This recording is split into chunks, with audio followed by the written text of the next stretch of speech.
Yo, it's AVTPro, Advanced Visualization Technology Productions. Alonzo Von Threet here.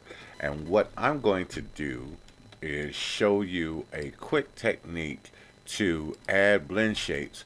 Once you've already worked on your project, you even may have had your character singing and dancing and doing all kind of great stuff, and you're editing the vocals, the voice for the song, and you say, "Oh, if I just had one more blend shape, I can get this look. It could be a little bit better, or more expressive, or what have you."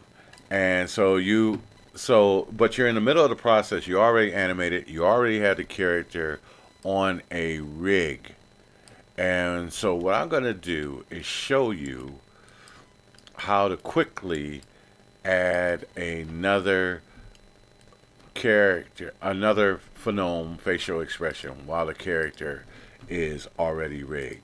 And that's a problem because, and this is why I'm showing you, because what I used to do is just delete it, unskin it, unbind it, delete it off the rig, and all of this stuff. And there's a very simple, easier way to do it. And what I want to show you, I don't know if I did it this way before or not, but I just did it recently, and I did it the old way, and I said, no, let me show you a better way of adding shapes to, or blend shapes or phenomes to the character.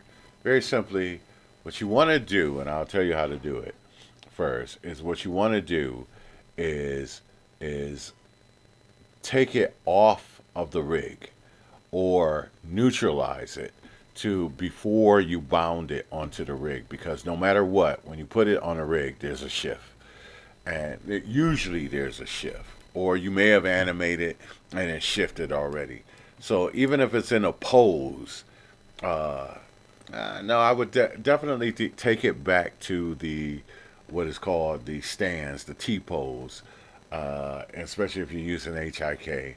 Just take it back to this, and so what you can do is select the head, go here to the skin cluster, and just turn the skin cluster off to 0. And what you notice that little shift there? Like, so the envelope, this is the actual deform node. And so it doesn't sit on the face correctly because it's already been edited, all kinds of stuff happened. And so that's the problem if you try to make a blend shape without taking it off the rig. But you don't actually have to take it off the rig. You can just turn off this. So this is the key part of the deformer, the effect that I want to show you. This deformer of how it affects the rig, and so it can really mess things up for you. So once you have it highlighted, then you can duplicate it. So I just hit Command D, go here, and duplicate it, and then select the Move tool. And what you'll notice is that the arrows are grayed out, so you can't even move it, right? So you go here and marquee or drag around these, and then unlock them. You go down to unlock selected. I had visibility highlighted. I didn't have to do that. But while this is still highlighted, go here. So, because now there's two, so now you want to move one. And that's the new one that you're going to use for the blend shape. Now, once you have this blend shape, what you don't want to do is zero it out, freeze transformations. You see how this is offset, the actual pivot point? That is where I bound it to the rig skeleton. And once you bind it like that, you must keep it like that, or else it'll just completely mess up. And so now that has been used to derive another skin, you can hit 1 on the deformer node for that. The skin cluster, under the skin cluster. And now that's back into shape. And so you can do all the things you would normally do with that rig there, which is, move it around or whatever. This is dynamic, so it's not going to move. So anyway, go back here, and so here, if you were going to take this to another program, then you can, like, I like to edit in ZBrush. And so this is why this is really great. So you just select it, hit 0, and then export it out. And you can see the shift, right? It's shifted, right? So that's why it's it's kind of a problem.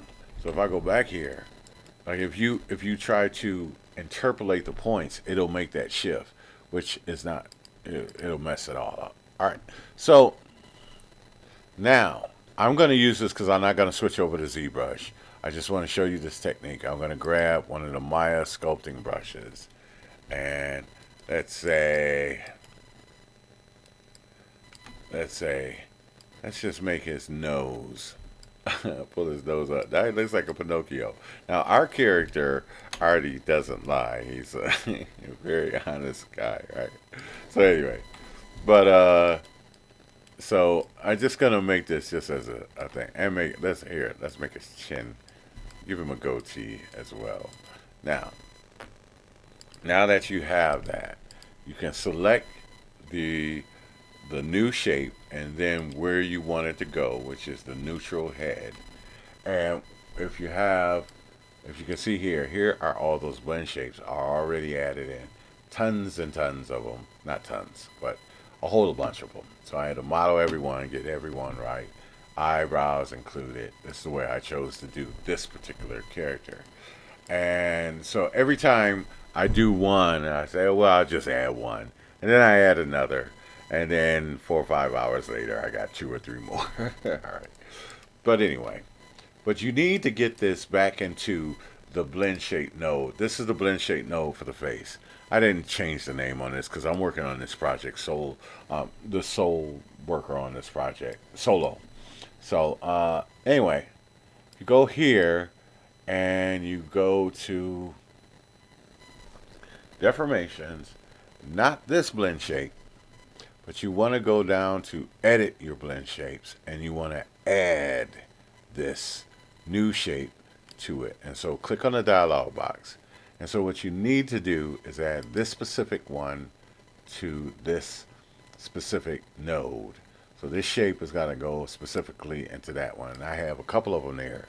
So it's a nice convenient drop down menu so you don't have to type it in anymore. You can have this on or not. Force deformation. Not going to do any of this. It's not really relevant to what we're going to do. Just click apply or click apply and close, and you can see that it bounced right over here at the bottom. Now if I just deselect this by clicking on the background here and then move the slider, you can see his nose and his chin. So it's a hippie Pinocchio, and of course that's not our character. I'm just showing this. I had to add an extra mouth shape. But there you have it. And what you'll notice is that it does not shift. It does not slide or anything like that. Now, there might be some other settings, but if you just copy the ones that you saw with this, and I'm using an older version of Maya 18, and this will work in the previous one. Like the shape editor is a little different. But that's also another reason why I usually use Maya 15. I'd be using 14 if I could. But so when I got in this, I forgot about this. It's been a little while since I worked on this character and did this type of operation. So when I got there, I was doing this, create a blend shape, all of this, add a target. It wasn't really working. And so, but that is the way I do it, this way. Now, the nice thing about this is that it can lead to a lot more things. Like you can use this to correct deformations. So let's say if his skin wasn't, if there was something like penetrating or it was too close to one area, you can do it and you can see that this is a live connection. Now he's like Colonel Sanders, right? Anyway, so you can see that it's a live connection. So you can use that to create corrective blend shapes. Maya has an awesome new system for doing it, but this was the old way of doing it. And you can tie this in and trigger out. So I did another animation for another client where I did a whole bunch of different type of deformations. So it gets kind of complex, and you can, you can make errors, but it's good when you can backtrack and fix them, and how to that the software has a way to do corrections and to fix things that just could be better, or that you'd like to finesse a little bit more. So that was my quick tip. It probably wasn't very quick, but it was definitely a lot of fun. And here we have hippie Artem hippie hippie Artie and a character here. Now, as you can see, this is not part of my. You got to click this off in order to. Sorry, in order to exit the sculpt tools, you got to click it off. I need to show the sculpt tools more love, but here is going to be here. Like I have these set up on different layers so that I can hide them. So once I'm done with adding a new blend shape, I add it to the selected layer, and there you have it. Now, of course, this might be a future arty character. I am working on the AV family Art and Valerie 7 to 8 seconds to love music video. Has some in and out setbacks. It's not easy and it's not always straight. But if you can keep the faith, persevere, keep at it, you know, then hopefully you'll get there. And I will get this there very soon.